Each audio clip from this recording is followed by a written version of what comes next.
Hello and welcome to Being Well. I'm Forrest Hanson. If you're new to the podcast, this is where we explore the practical science of lasting well-being. And if you've listened before, welcome back. Whether it's developing some new inner strength, fostering good habits, altering our behavior, maybe even understanding ourselves better or relating differently to the world around us, this podcast, in many ways, focuses on change, how we can grow and change for the better over time. Though there's no lack of advice out there, change is hard. And one of my fascinations over the years has been how we can support people in changing in lasting ways. That's why I've been really looking forward to today's episode where we're going to be exploring changing for good. I'm joined today, as usual, by Dr. Rick Hanson. So, Dad, how are you doing today? I'm doing great. And this whole topic is right at the center of my wheelhouse. So I'm really looking forward to learning from a world class expert about it. Yeah, so today we have the pleasure of welcoming, as you said, an expert in the science of change, Dr. Katy Milkman.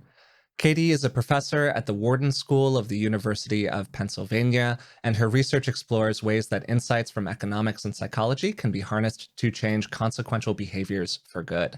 She's been named one of the world's top 40 business school professors under 40, received a variety of awards, and had her work covered by NPR, the New York Times, the Washington Post, and the Harvard Business Review.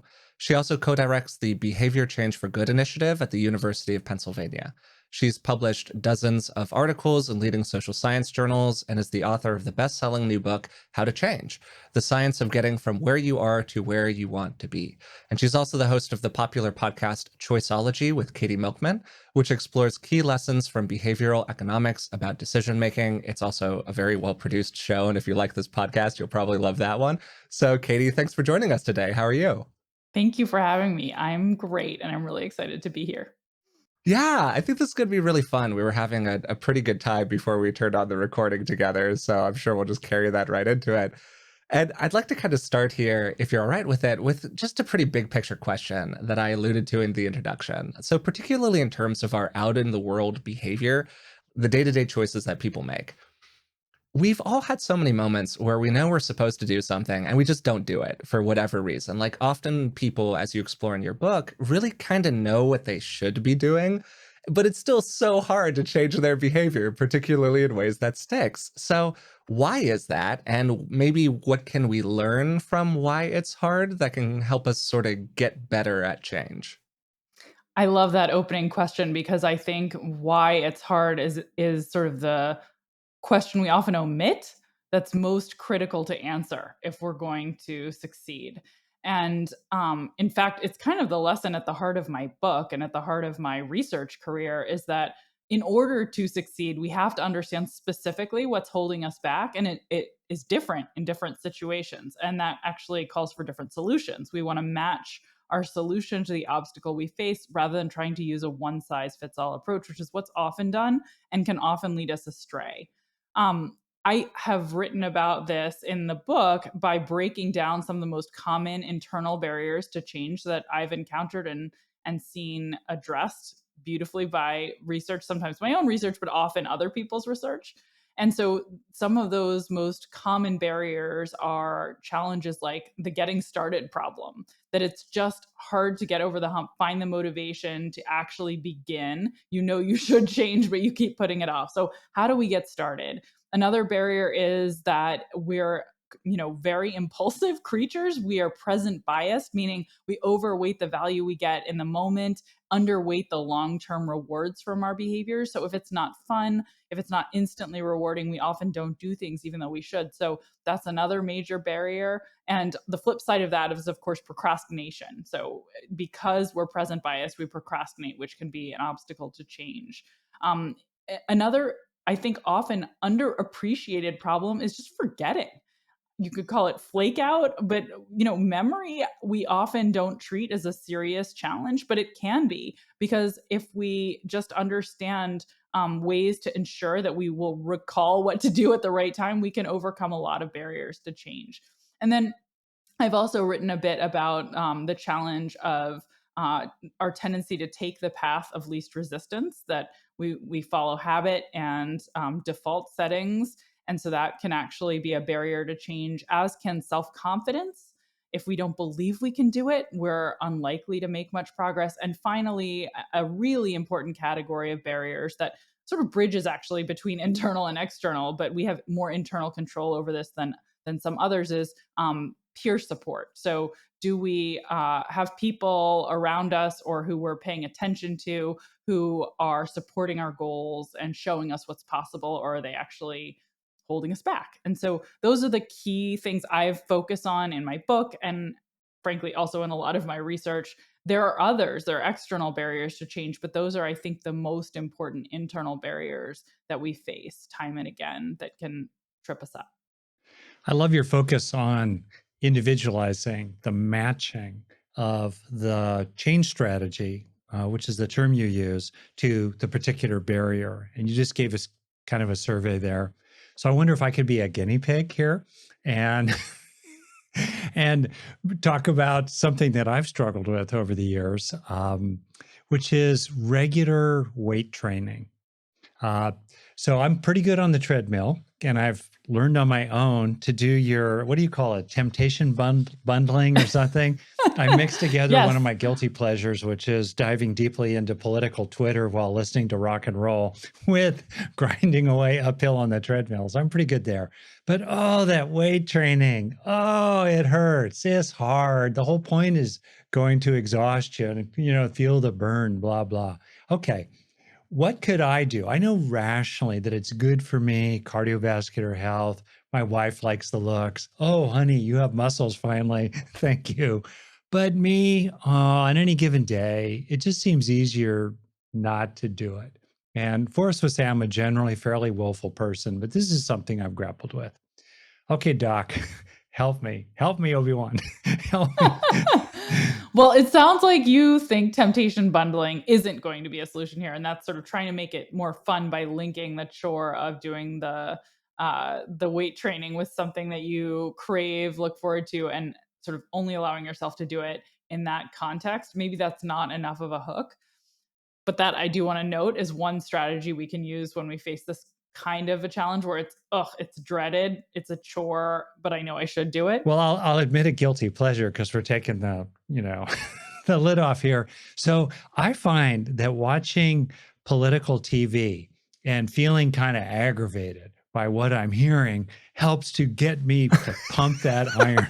I admit it, but it also aggravates the people I live with. So it's hard to get those little special moments. I know I could maybe sneak off somewhere, but we really only have one functional TV in our home, which is maybe one too many already. But anyway, okay, so help me, doctor.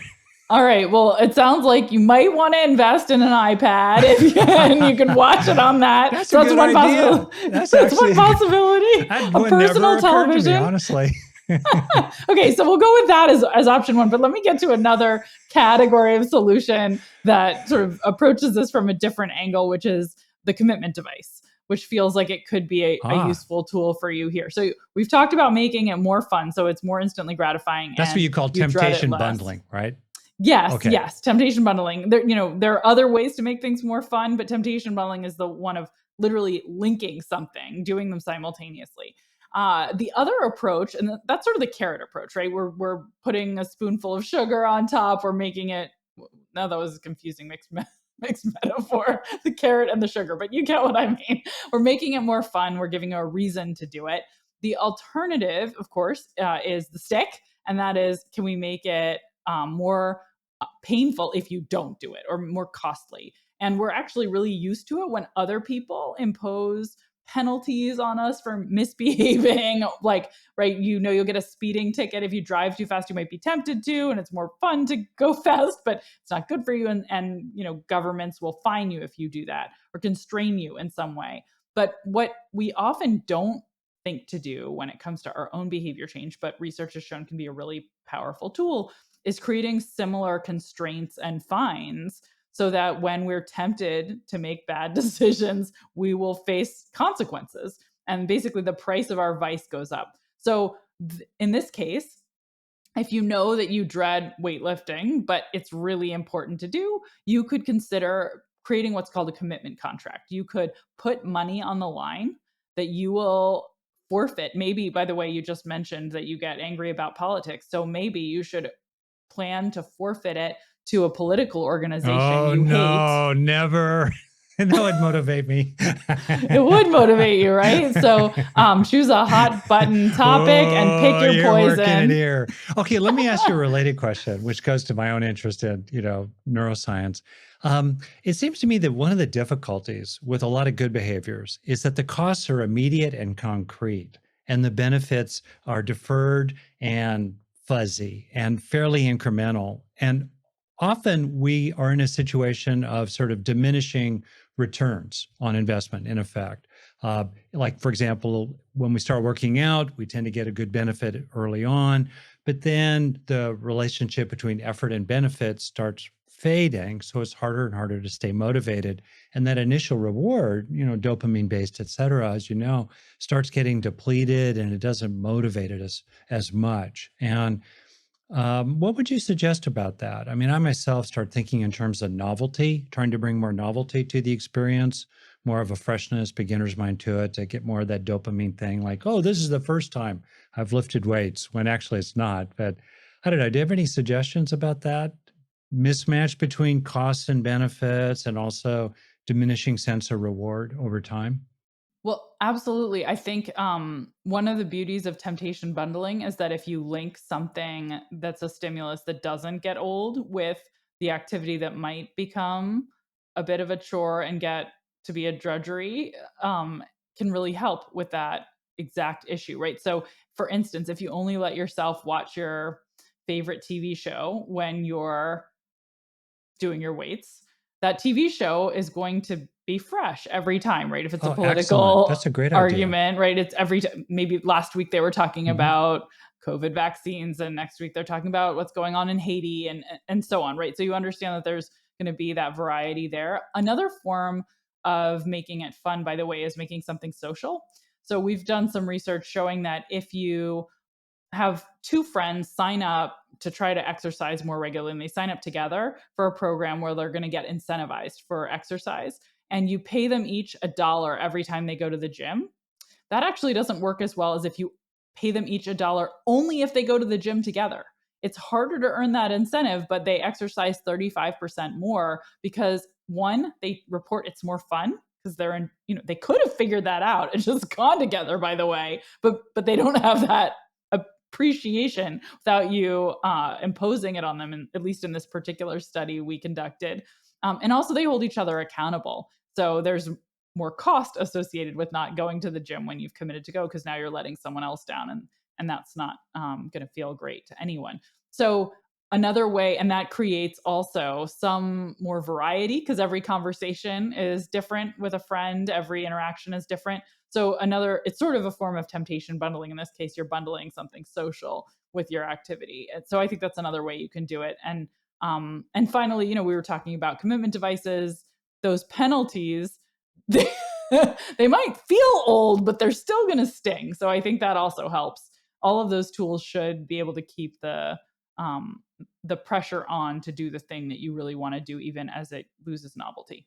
Definitely already a lot of like great strategies and suggestions with it, maybe particularly for my old man's desire to keep his heart functional, which I appreciate. Now, I've got a lot of personal investment in that one, so thank you for all of that. But just Now, in Forrest, general, if we're you already came over talking. every day and worked out with me, I'd do it more. I'm sure it would be a very effective device, but I don't know if I'm willing to commit to that one quite yet. So we might have to negotiate that one off air. But okay, we're already talking about like carrots and sticks here, right? Like positives versus negatives, ways to reward you, ways to punish you. And there's this moment that I think we've all had when we're chewing on taking on some new behavior, changing in some way, like developing a new habit. And there's kind of an energy to it. And it often feels like you're kind of on the balance beam and you're going back and forth with whether or not you want to kind of commit to this choice. And in that moment of choice, people are often motivated by those two different categories, right? They have their negative fears. My boss told me I should take advantage of the gym at work. And if I don't do this thing differently about my personality, I won't have any friends, whatever, those kinds of things.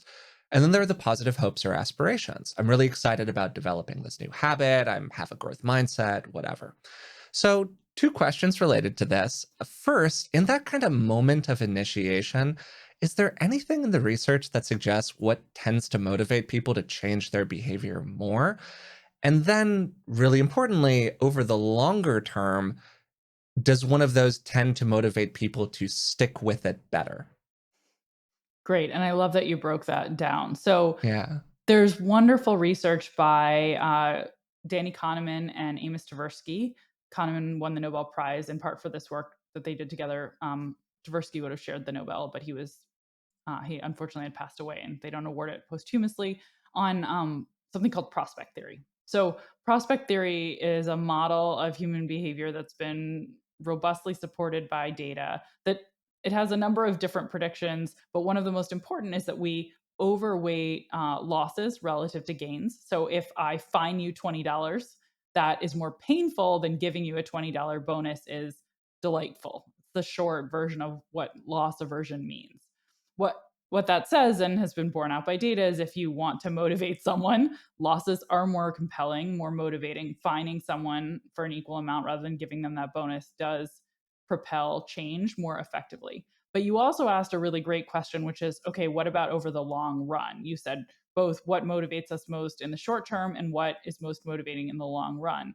And I think there is at least some evidence that there might be a long term downside to constantly exposing people to the stick or penalties. One really interesting study looked at when a corporate wellness program was deploying incentives versus penalties to encourage behavior change and showed that there was a stigmatization that came with the penalties that were applied over and over again that wasn't associated with bonuses. So that I think hints at the challenge of using this really motivating tool repeatedly over the long run. Even if it is more motivating, it has some baggage. It can also lead to backlash. Shaming often makes people, for instance, really unhappy. While it's effective, it's a tool that it's hard to deploy if you want to have a relationship with someone and if you want them to feel good about themselves, which is often a key goal. So I think we have to keep that in mind. It's unfortunate that this really powerful tool has this baggage associated with it.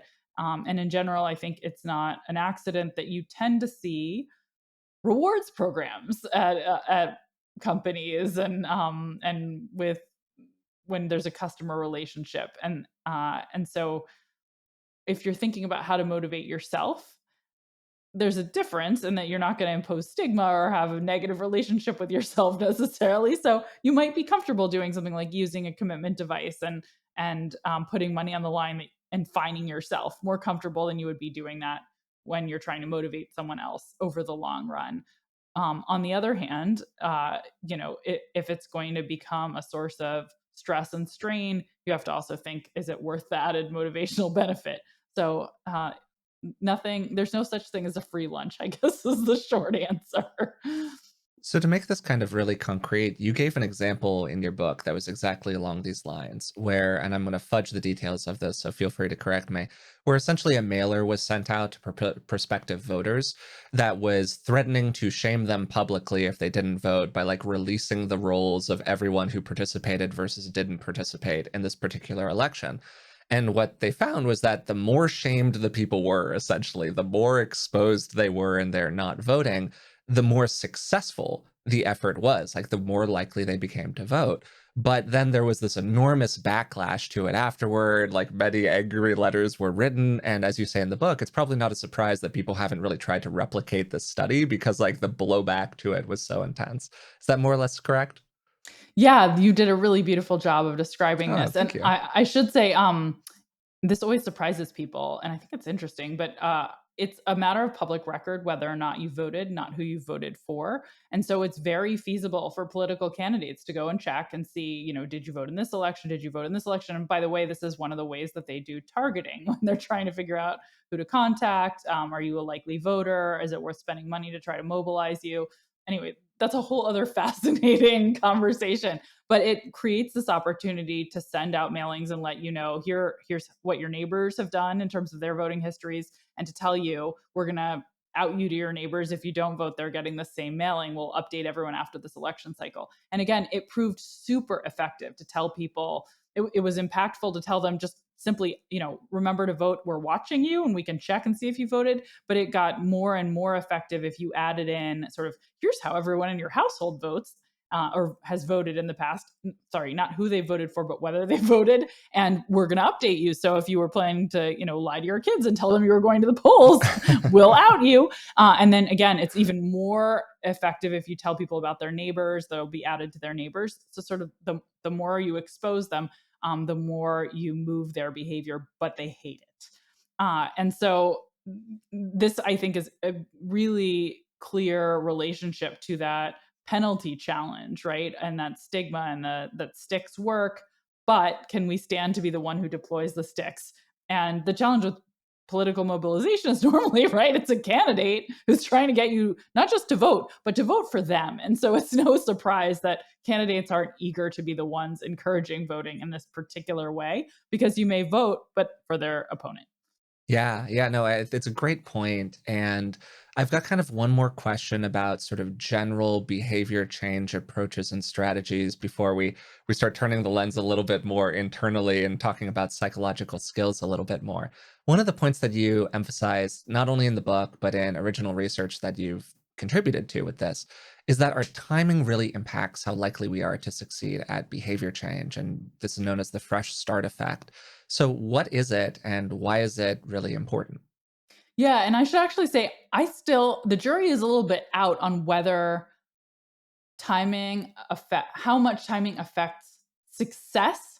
And I actually can't wait to try, we're still trying to figure that part out. What we have found is timing affects likelihood of beginning. Starting. Yeah, totally. Yeah. So people are more motivated, and this probably won't surprise anyone listening, to start towards behavior change, start pursuing their goals around New Year's, right?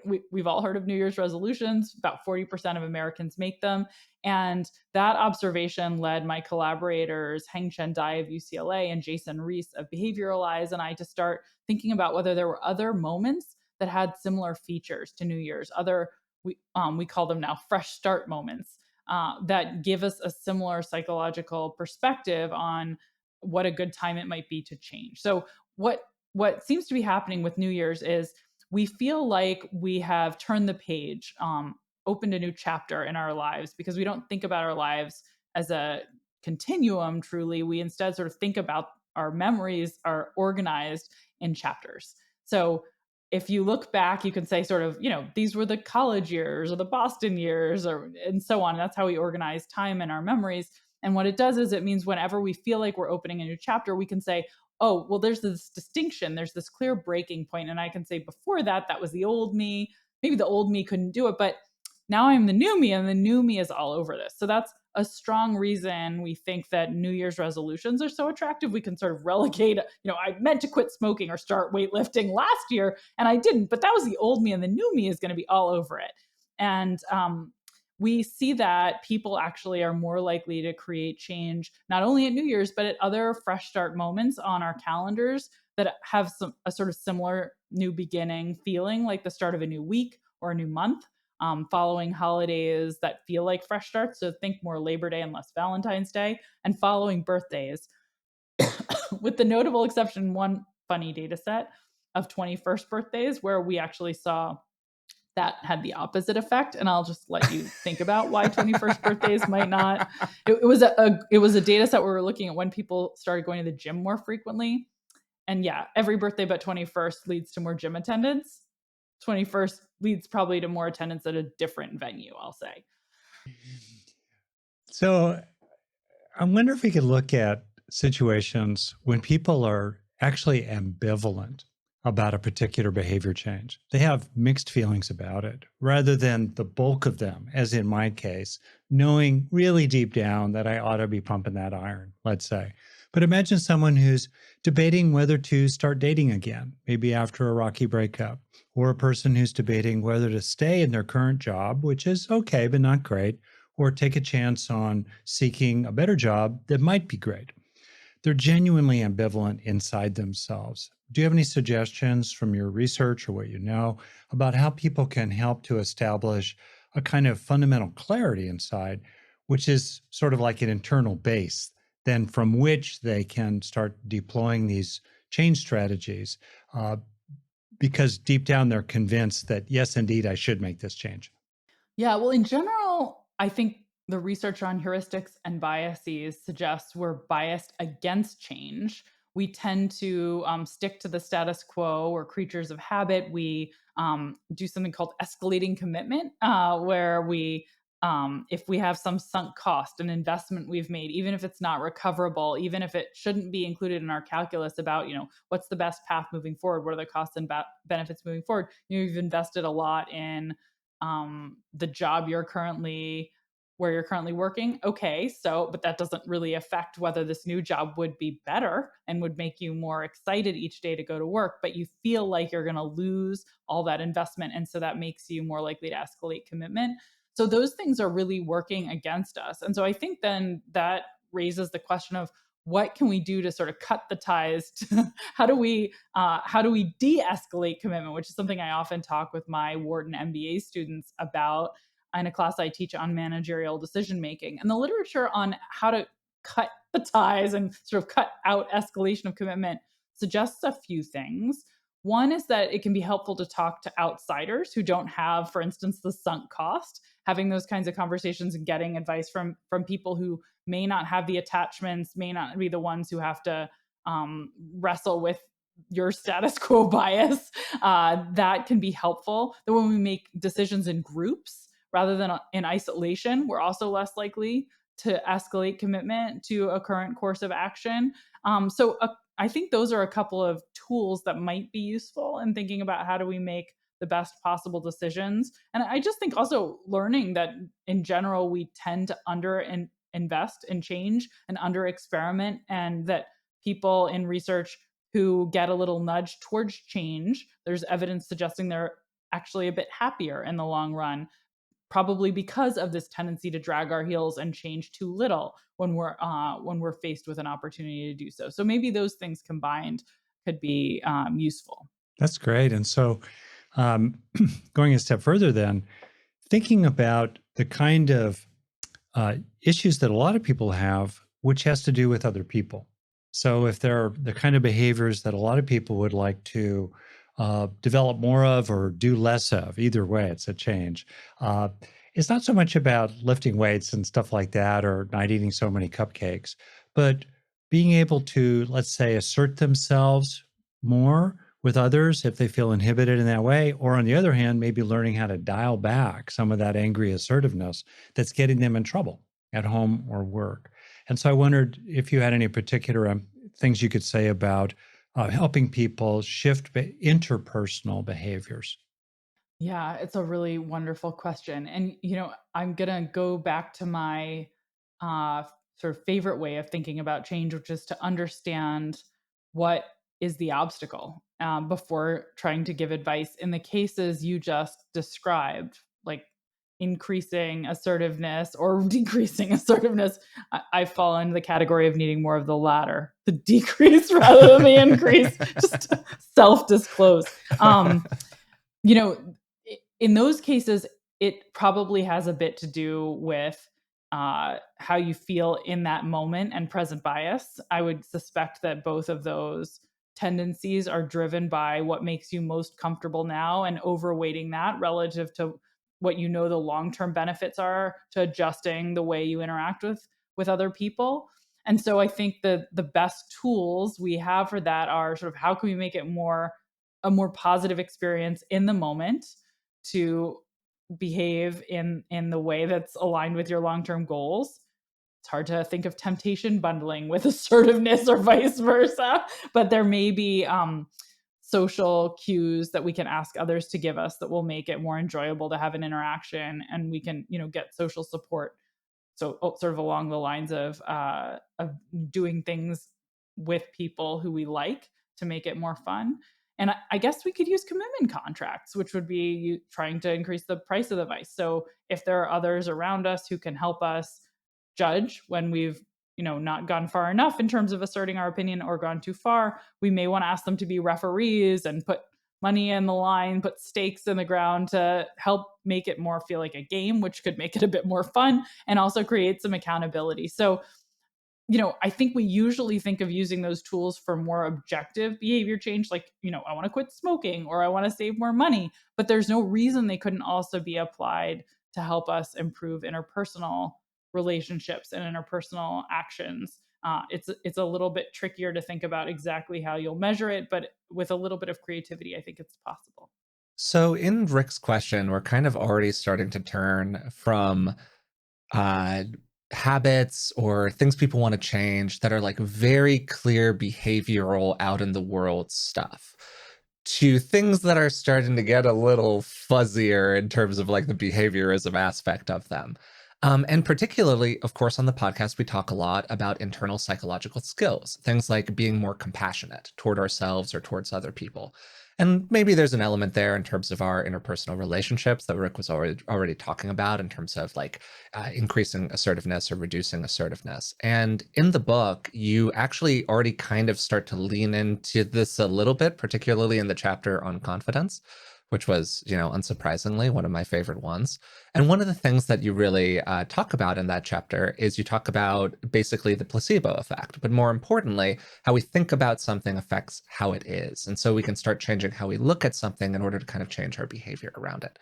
So, sort of starting with kind of the big picture part of it, have you thought about how changing those internal components of our, to use a very scary word, of our nature or of what we become like acculturated into might be a little bit different or the same as changing our behavior out in the world? Like, do you think that it kind of works the same way, or do you think that there are unique challenges there for people? I unfortunately think it's much, much harder. Yeah, totally The agree. I would say the closest I've come to studying this topic is in work that I've done on trying to reduce race and gender bias in organizations, which is something I don't write about much in the book because, well, it's different actually, and that's sort of where I'm going to go with this. Even though it's the goal is also behavior change for good, right? To make outcomes better and fairer and make create a better world in the process. What I have seen time and time again is that trying to change the individual is really difficult. One of my collaborators, who I think writes beautifully about this, Dolly Chug, who's a professor at NYU and has written a great book called The Person You Mean to Be, she uses um, sort of the metaphor of it's like smog that we breathe in throughout our lives that shapes the stereotypes, implicit biases we hold about other people without our conscious awareness, without any intentionality. It's just the way we've come to see the world because of all of the feedback we've gotten. And it's not often at a conscious level. Um, that makes it really hard to change because it's not as apparent. And so when that is the challenge, what I've seen time and time again is rather than using, I did one big randomized controlled trial as bias training work, sort of using all the best tools we could, build the best. I should also note, it was a short term bias training, just a online workshop, but using all the best science we had to build it, we found almost no behavior change that ensued, a little bit of attitude change, but almost no behavior change. Whereas what we see when we try to change the structures of the environments where people make decisions, then we actually start to see meaningful change. So let me give you an example of what I mean by the structure. Instead of trying to change the person and say, I want you to see things differently or understand how bias affects people and so on, what we've found can be effective is just giving them a different way of making a choice. So, for instance, here's one study that illustrates this: hiring decisions. We're trying to get people to hire a more diverse workforce rather than time and again making choices to hire only one type of person, and prioritizing that group over others.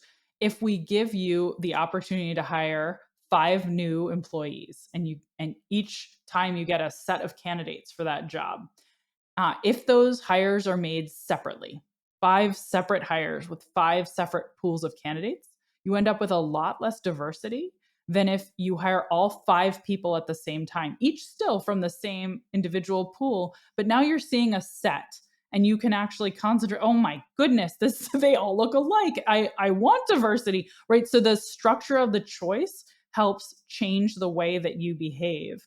And that I think is much more straightforward if we want to shape than trying to shape attitudes And so, anyway, in general, when we can restructure choices, I think that's a better way to deal with this kind of issue than something like education. Which isn't to say I'm against education. I'm very in favor of education. I'm an educator, but I think the kind of investment. I mean, if you think about how long it teaches, you spend a year teaching calculus, actually many years because there's pre-calculus and so on. You spend, I have a 5.5-year-old. I spent the last year trying to help him learn to read. These are the kinds of skills we don't expect to be quick fixes. And I think most tough things require that kind of investment, but we often are looking for a solution that'll take an hour. So if we want education to be the solution, we would probably have to make such heavy investments, it may not be feasible. Whereas if we can change the structures of choices, I think we can get further. Yeah, I think like so many things in the world of the mind and relationships, it's a wonderful mess.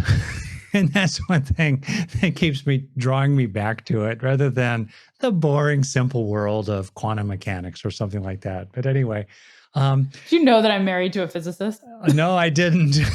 But I hope I might But be. we often joke about this. It is amazing how much simpler the models of the universe are than the models of the mind. So, Oh, yeah, exactly. I was actually talking with somebody recently about a point Freeman Dyson made in a book I read a while ago. He was a great physicist, and he pointed out that in terms of physical phenomena, they can be explained by a really short list of fundamental equations and constants. But if you move into biology, it breaks down. You need so many more equations, constants, factors, individual variations. And then when you move into the realm of human lives, it becomes even more complicated still. So it's a wonderful mess. So here we have approaches to change.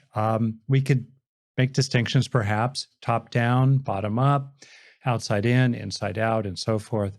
And it seems to me that one of the enduring factors of lasting positive change has to do with fundamental, fairly durable internal characteristics like mood, optimism or pessimism, sense of agency or sense of helplessness, and so forth. For example, when I feel myself to be vital and big and strong, I naturally want to lift weights more, right? So the origin point for a factor of motivation doesn't replace any of the methods you've talked about, but it definitely is a helpful adjunct, has to do with internal attributes and so forth.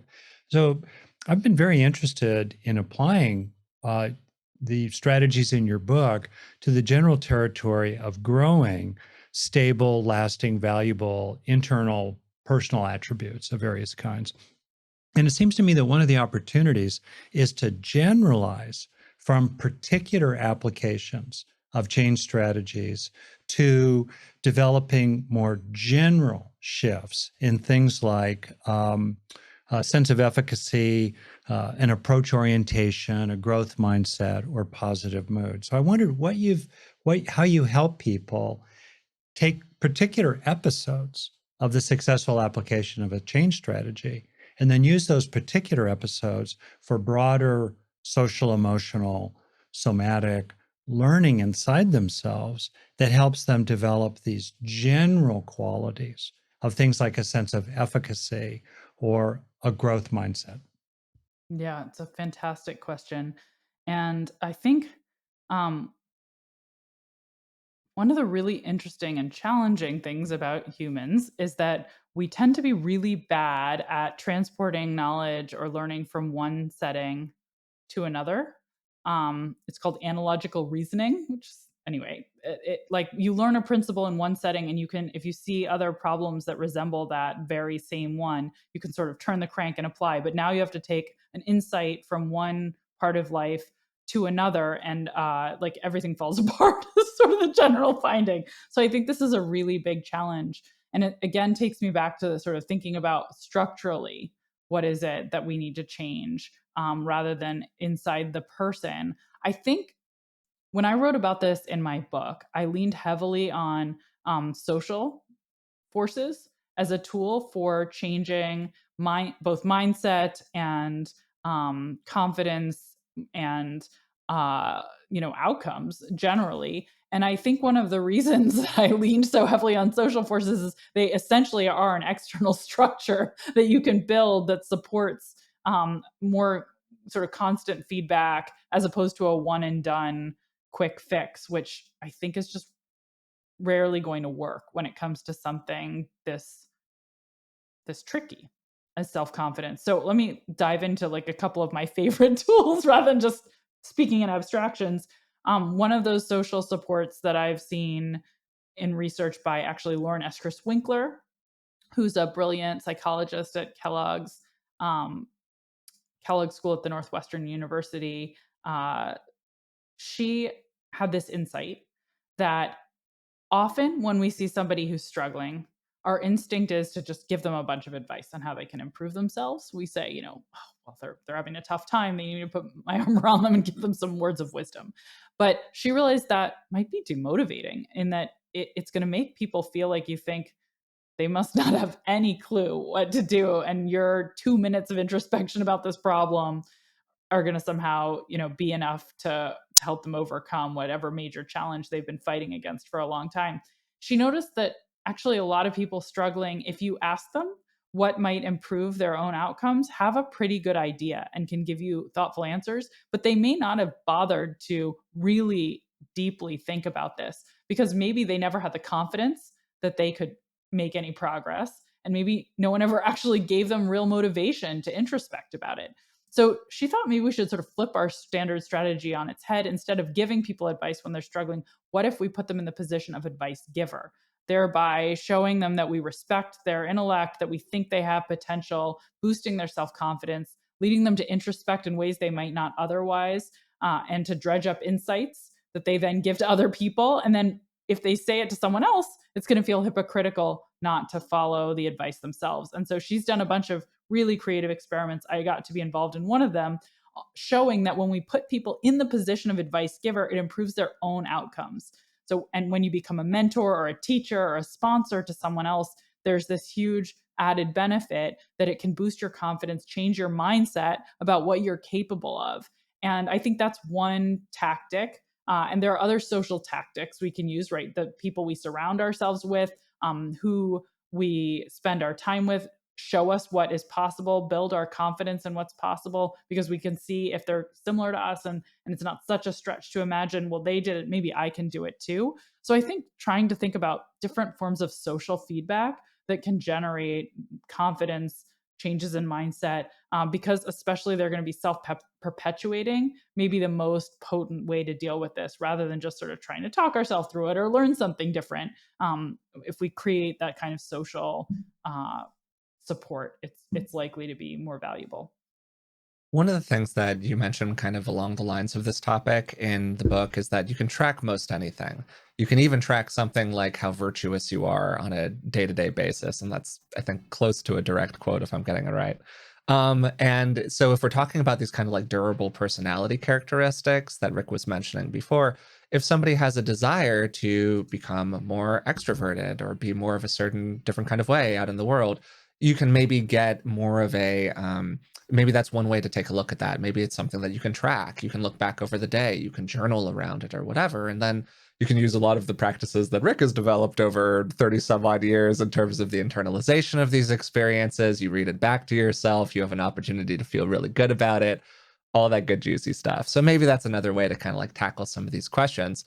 Not perfectly study validated at this point, but hey, it's a good theory. As far as I'm aware, maybe it is, but There's evidence that tracking improves outcomes because it draws attention to whatever it is that you're trying, it's related to goal setting and why it is effective. One of my favorite studies actually on tracking, which didn't make its way into the book, but probably should have, showed that giving people just basically a ticking tracker for their water usage increased the rate at which they I'm doing a double negative. It reduced their water use. yeah. Increased the rate at which they conserved, also known as reducing their water use, very significantly. And of course, physical activity trackers. There's different ways to track your physical activity. All of them seem to work, right? You don't have to have like a Fitbit. You can just track it in other ways. But whatever kind of monitoring you do, because it draws attention to the behavior you're trying to change, is effective. So the fact that that works in those settings very strongly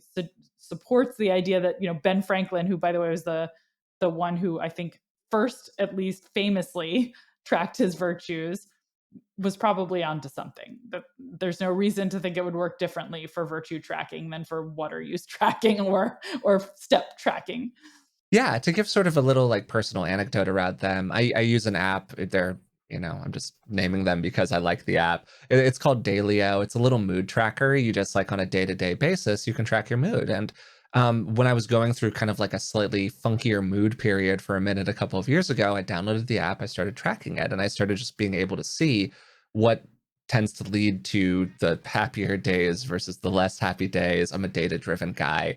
It was kind of fun to see the bars change and have them move more toward the good ones. And like, of course we could get into some comorbidity around like, am I incentivized to click the good button more often? How does that, is it the cart or the horse? So on and so on. But anyways, I found it like really personally useful for sure. Something that I do want to ask you about before we wrap up here, Katy, is a question that we've been like touching in a lot of different ways throughout the episode, kind of dancing around a little bit. And it's a classic question. It's the nature nurture question, where basically a little while ago you mentioned, wow, it's really hard to change these core aspects of people's behavior. There's a lot of research out there that suggests that ballpark 30 to 60%, depending on which study you look at. There are a lot of different, distribution around these things of elements of somebody's personality are like relatively nature based. Whether it's about a genetic thing or it's something else that's going on in the mix, or it's so early childhood that we have like a very hard time discerning it from nature. And that's really tough. And something that Rick's talked about on the podcast a lot is how therapy is pretty successful for people, broadly speaking. There are a lot of good studies on the success of therapy, but are we as good as we could be at teaching people how to like actually internalize change over time in a lasting way so that it's not just successful, 6 weeks out, but it's successful 6 months out or 6 years out? And so it's a big question, but I guess part of what I'm kind of wandering into here is what do you think really helps have that change stick for people, particularly when we're starting to talk about those more attitudinal issues, things that aren't necessarily easily tracked from a behavioral standpoint?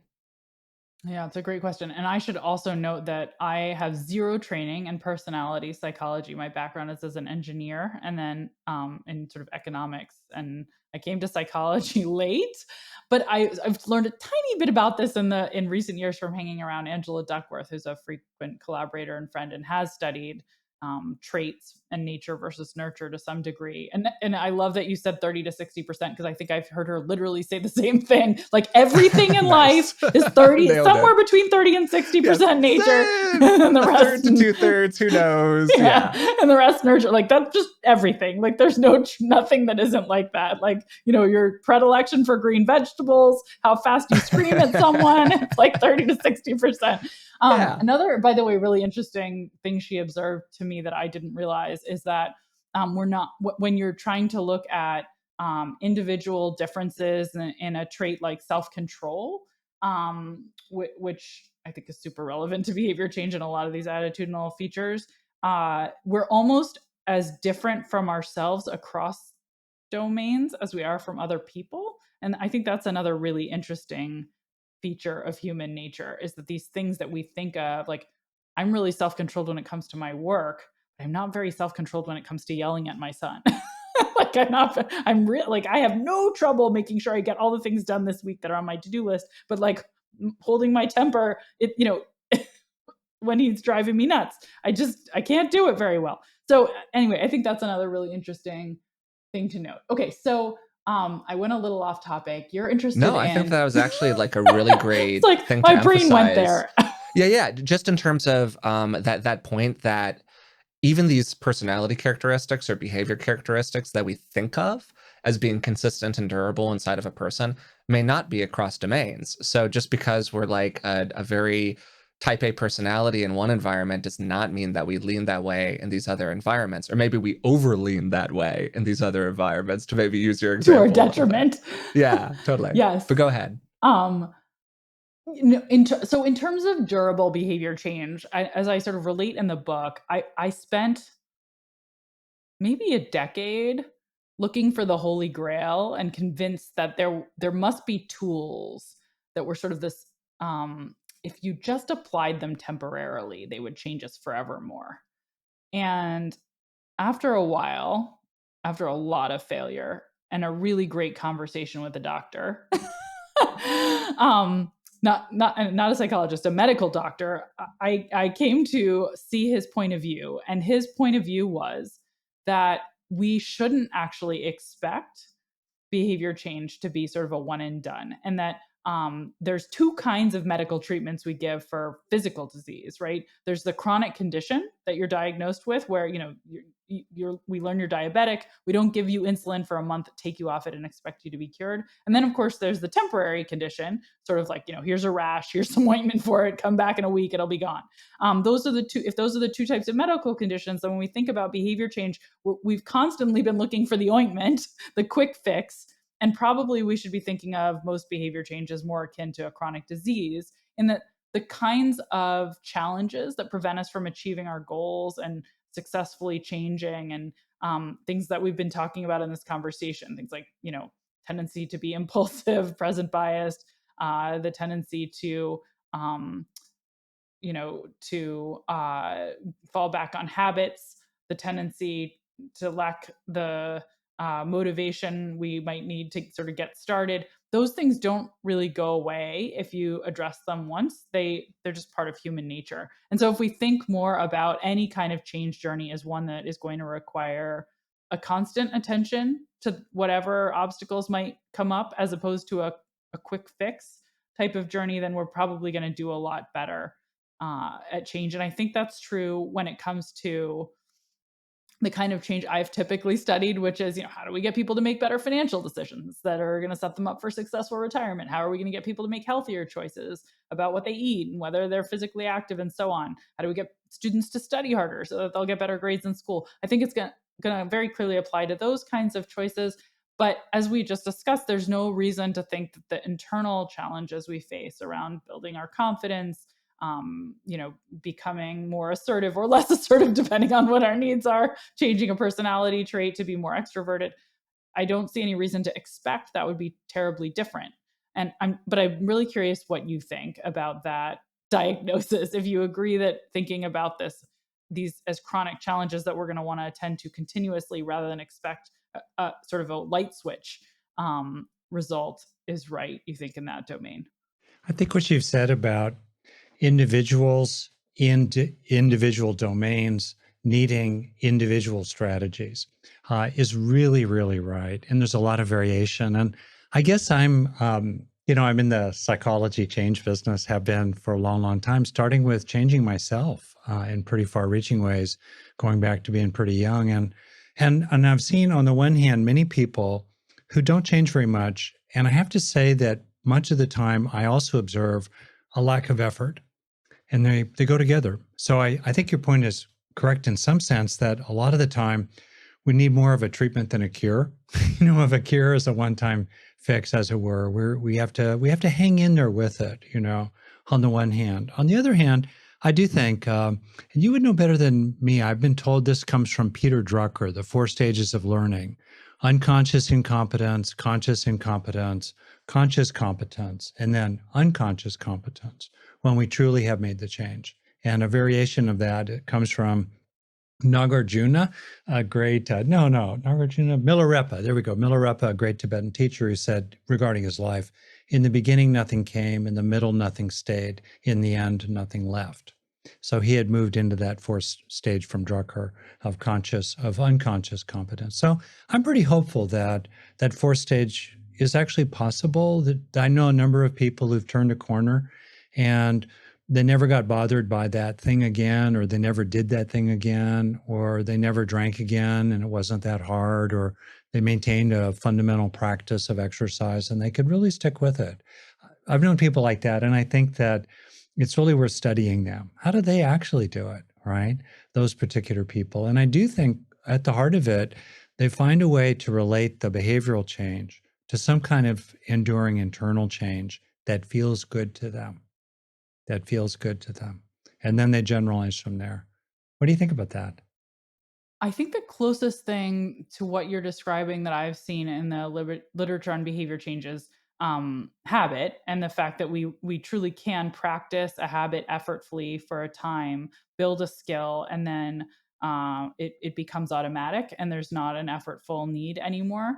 I think that doesn't not everything can be turned into a habit, but some things certainly can be, and that is a very, there's good reason that there's a lot of best-selling books about the power of habit and atomic habits, because when we can turn something on autopilot is a very powerful tool. I think we sometimes over rely on it and expect everything to be habitual or be capable of solving with a habit, but when we can, I think it's a beautiful thing. Yeah. And here I'm talking about habits of the heart, lasting, durable internal shifts, including about things like bias, for example, certainly bias of a certain kind. And Certainly bias that's at the conscious level where you're deliberately obstructing someone is the kind of thing that I would expect we can yeah, change. that's right. Becoming more capable of regulating implicit bias, for example, or, generally becoming someone who just is fundamentally more just happier, or let's say even somebody who feels truly like their life has purpose every day. To shift from what's the point to feeling like your life really does have purpose every day, as a habit of the heart, if you will. So I guess, from my perspective, A, I think it's hard. B, I think effort really makes a difference. Character counts, as well as skill and luck, and some genetic helpfulness, and also lasting transformation is really possible. And I think honestly, the methods you've teach and researched are extremely skillful in that regard. And it's been a pleasure, truly a pleasure to be able to talk with you. Thank you for having me. This has been really fun for me too, and I've learned a lot. So today we had the pleasure of speaking with Katy Milkman. Katy is a professor at Wharton, and she wrote a wonderful book, How to Change. We started with a big picture question. Why is it so hard for people to change? And Katy's really identified these various blocks to change that are common across people. There are things like forgetfulness or procrastination, not having enough confidence in ourselves, or maybe even being a little held down by the environments that we surround ourselves with. And she's identified a number of strategies, which she calls change strategies, that help people overcome those various blocks. An example of one of these is what came up a few times in the conversation, temptation bundling. When you attach a thing that you really enjoy to something that you don't enjoy so much. To return to the chronic example that Rick gave over this podcast episode, he attaches consuming political Twitter to his daily run on the treadmill, and that's been really successful for him. Other things that Katy recommends in her book are things like gamification, in other words, turning things we want to do into little games that we can win, surrounding ourselves with people who are going to support us in the development of a new habit, in other words, attaching ourselves to people that we would like be more like rather than like to be less like. And then also, we can take advantage of laziness in some ways. We don't really like expending a lot of effort, so maybe there are some ways that we can sculpt our surroundings to support certain kinds of behaviors. And one of the examples she gives in the book is using all of your executive control, all of your top down control around decision making when you're at the store shopping for food and just buying things that you know are going to be relatively healthy for you. So then when you go to the pantry, you don't actually have to make a choice between a healthy and a less healthy option. Your only real choice are the healthy ones. We then talked for a little while about positive versus negative motivations.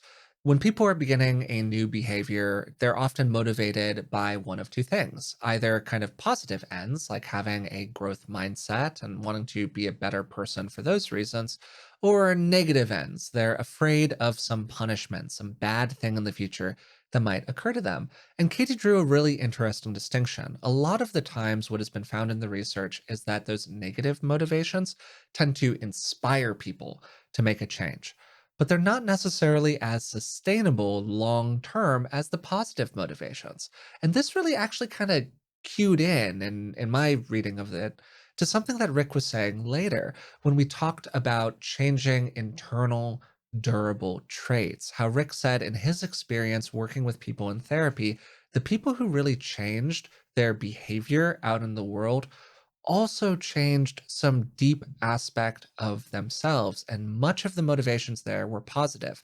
The motivation itself was placed off of the desire to be different in some way and all of the benefits that would bring into that person's life. We spent much of the second half of the conversation talking about building psychological strengths, maybe the fuzzier skills, things like becoming more compassionate to ourselves or to other people, as opposed to really clear behavioral stuff out in the world. And Katie was transparent that that's not always the super duper focus of her research, but nonetheless, she had some good recommendations and brought in some material from the book. One of the lines from How to Change that really stuck with me personally is how we think about something affects how it is. And this is basically the placebo effect, but scaled up big picture to all of our decisions, our mindset, everything. If we can change how we think about something, we can often change our relationship to it in really meaningful ways. We closed with some talk about essentially nature versus nurture and how much can people actually change long term.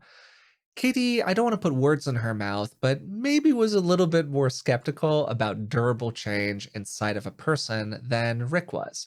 Where Katie has a real systems emphasis in her work. What can we do to surround people with systems that lead them to have different behaviors? This makes sense in terms of her background as an engineer, doing behavioral economics, and so on.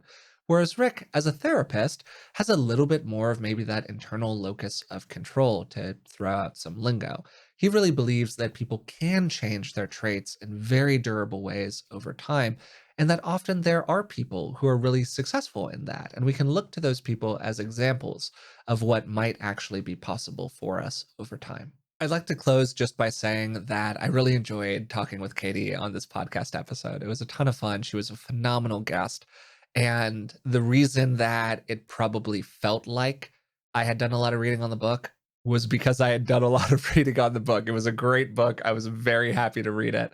And I actually reached out to her after reading it the first time and just thinking that it was a phenomenal piece of material. So, full endorsement from me. If you're interested in these topics, you really should check out the book. If you've been enjoying the podcast, we'd really appreciate it if you would take a moment to like it and subscribe to it through the platform of your choice.